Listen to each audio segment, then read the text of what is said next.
Hey everyone, just as a quick little reminder before we start today's video is that this creepypasta includes some mature material like suicide, death, and extremely graphic detail. So if you're not comfortable with that kind of stuff, I would click off now, okay? Anyway, on to the video. How are y'all doing tonight? I hope y'all doing good. I hope you're in bed right now. You have a nice little snack with you and you're nice and comfy. Because I'm going to be reading the creepypasta known as Red Mist, or also known as Squidward Suicide. And just in case you missed it at the beginning, if you're not comfortable with stuff like that, click off now. This will be your final warning before things get graphic. Okay? Have a good day, and if you like this kinds of content, you already get the picture. And have a good day. Bye, everyone. I just want to start off by saying, if you want an answer at the end, prepare to be disappointed. There just isn't one. I was an intern at Nickelodeon Studios for a year in 2005, for my degree in animation. I wasn't paid, of course, most of the interns weren't, but I had a perk beyond education. To adults, that might not seem like a big one, but to most kids at the time would go crazy over it. Since I worked directly with the editors and animators, I got to see new episodes before they aired. I'll get right into it without giving too many unnecessary details. They recently made the SpongeBob movie. The entire staff was somewhat sapped of creativity. It took them longer to start the season, but the delay lasted longer for more upsetting reasons. There was a problem with the series 4 premiere that set everyone and everything back several months. Me and two other interns were in the editing room along with the lead animators and sound editors for the final cut of the episode. We received the copy that was supposed to be the Fear of the Krabby Patty and gathered around the screen to watch. Now, given it wasn't the final cut, animators put up a mock title card as sign of an inside joke for most of us. With phony or often lewd titles, such as How Sex Doesn't Work, instead of Rock'em Baymouth, which is a SpongeBob episode about SpongeBob and Patrick adopting a sea scallop. Nothing particularly funny, just Rick-related chuckles. So when we saw the title card, Squidward Suicide, we didn't think of it more than a morbid joke. One of the other small interns did a small throat laugh at it. The episode started with the happy-go-lucky music playing as normal. The story began with Squidward practicing his clarinet. He hit a few sour notes, like normal, and we hear SpongeBob laughing outside. Squidward stops, yelling to yell at him to keep it down. As he had a concert that night, he needed the practice. SpongeBob says okay, and goes to see Sandy along with Patrick. The bubble splash scene comes up, and we see the ending of Squidward's concert. Now, this is where things got a little off. While playing, a few frames repeated themselves, but the sound didn't work. It was supposed to be synced with the animation, so yes, that's not common. But when Squidward stopped playing, the sound finishes as if the skit never happened. There was slight murmuring in the crowd before they began to boo him. And this wasn't normal cartoon booing. This one that's commonly used in the show. Mind you, you can clearly hear malice in it. Squidward full frame looks visibly afraid. The shot goes to the crowd with SpongeBob in center frame, and he too is booing, which is very much unlikely. Like him. That isn't the oddest thing though. What is odd is that everyone had hyper-realistic eyes, all very detailed. Clearly not shots of real people's eyes, but something more real than CGI. The pupils were red. Some of us looked at each other, obviously confused. But since we weren't all the writers, we didn't question its appeals to children yet. The shot goes to Squidward sitting along the edge of his bed, looking very forlorn. The view out of his porthole window is a night sky.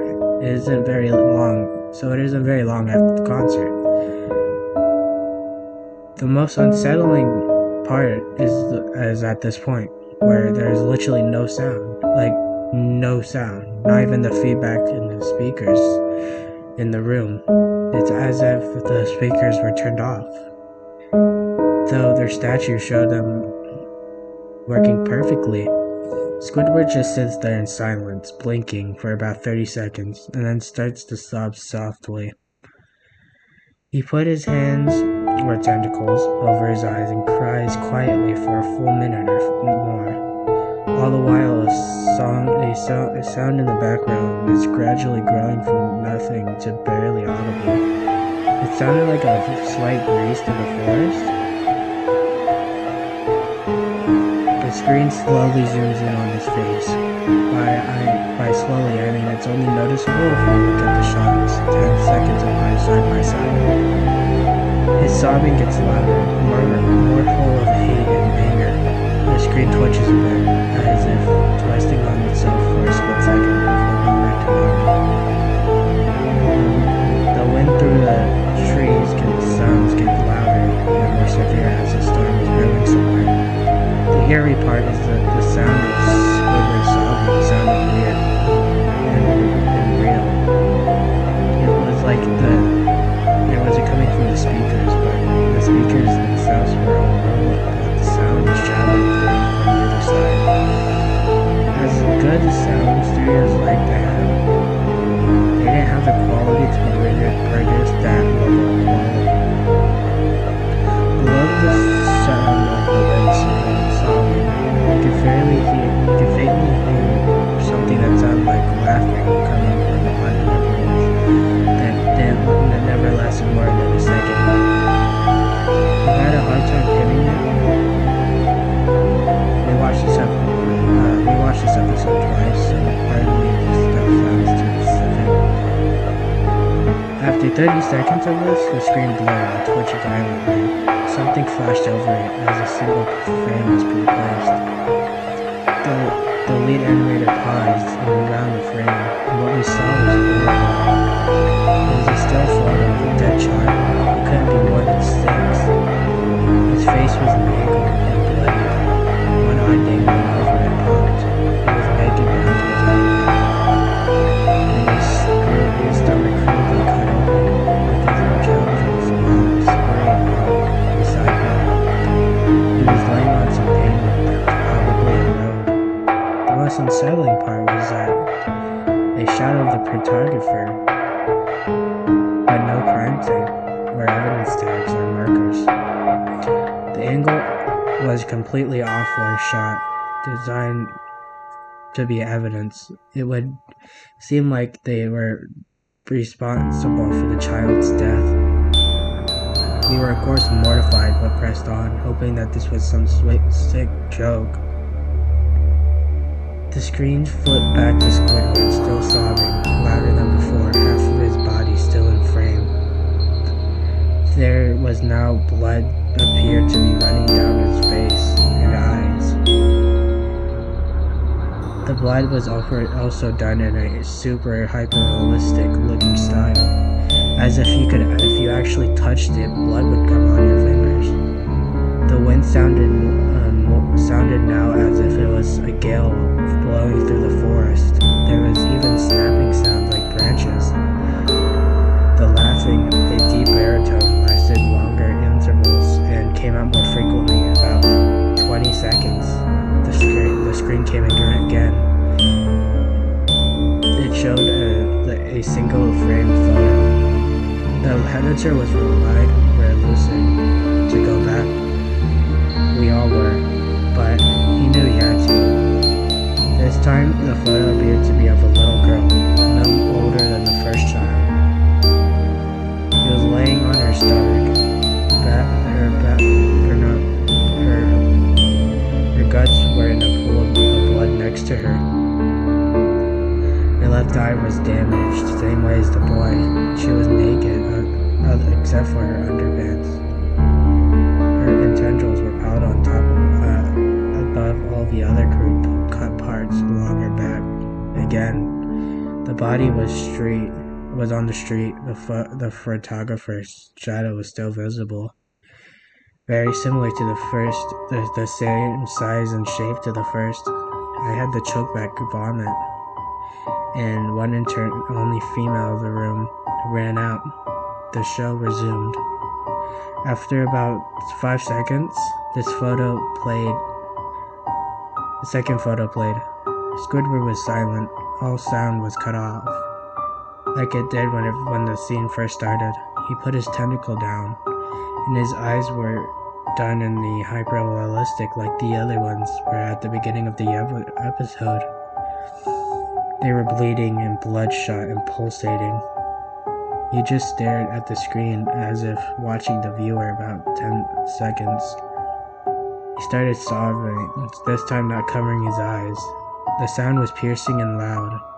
The most fear-inducing thing was the sobbing was mixed with screams.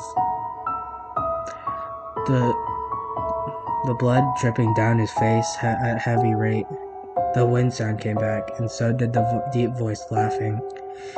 This time, there was a still photo that lasted a good 5 frames. The animator was able to stop it on the 4th. It backed up this time. It was a photo of a boy, the same age, but the scene was different. His entrails were being pulled out of his stomach by a large hand. His right eye popped and dangling. Blood trickled down. The animator proceeded. The next frame was different. We just didn't know how. He continued on to the next image. It was the same thing, and then he went back to the first and played them quicker. I lost it. I vomited on the floor. The animation in the sound editors gasped. The 5 frames weren't 5 different photos. They were frames from a video. We saw the hand slowly lift out the guts. We saw the eyes kids focus on it. We even saw 2 frames of the kid beginning to blink. The lead sound editor told us to stop, and we had to call on the creator to see this. Mr. Hellenberg arrived in about 15 minutes. He was confused on why he'd been called down. The animator just continued on with the episode. After the next few frames were shown, all of the screaming and the sound stopped again. Squidward was just staring at the viewer, just his face taking up the full frame, about 3 seconds. The shot quickly panned out. A deep voice said, "Do it." We saw a shotgun in Squidward's hands. He immediately put the gun to his mouth and pulled the trigger. Realistic blood and brain matter splattered all over the wall, behind him and on his bed. He flies back with the force, lasting 5 seconds of the episode. His body was on his bed, on its side, one eye dangling from what was left of his head on the floor, staring blankly at it. Then the episode just ends. Mr. Hellenberg was obviously angry at this. He demanded to know what the hell was going on. Most people just left the room at this point. There were only just a handful of us. Viewing the episode twice served to print it, the entirety of it, into my mind, causing me to have horrible nightmares. I'm sorry that I stayed. The only theory we could think of was someone had to edit the file. Maybe like one of the editors here. The CEO was called in to find out what had happened. Analysis of the files showed it was a mix of a new material. However, the timestamps before it changed were 24 seconds. before we all viewing it. The equipment looked involved, and it was exterminated for foreign software and hardware, as well as glitches, such as the timestamps were showing us the wrong time. But everything was checked out just fine. We don't know what happened, and to this day, no one does. There is a investigation due to the nature of the photos, but nothing ever came of it. No child was seen or identified.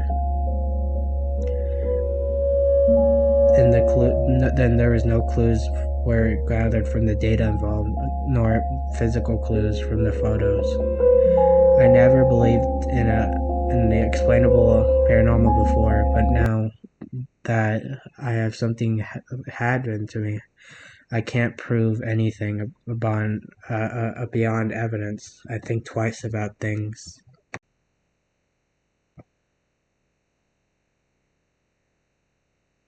And that's it. Yep, that's it. I hope you all enjoyed this one. This one's a little long, but I think you guys will have liked it. If you guys like to see more creepypastas like this, like, subscribe, comment, and make sure you give me feedback in the comments about what I can change or what you think I should add to my videos. All of y'all have a really good day or night, depending on when you watch this, and goodbye, guys.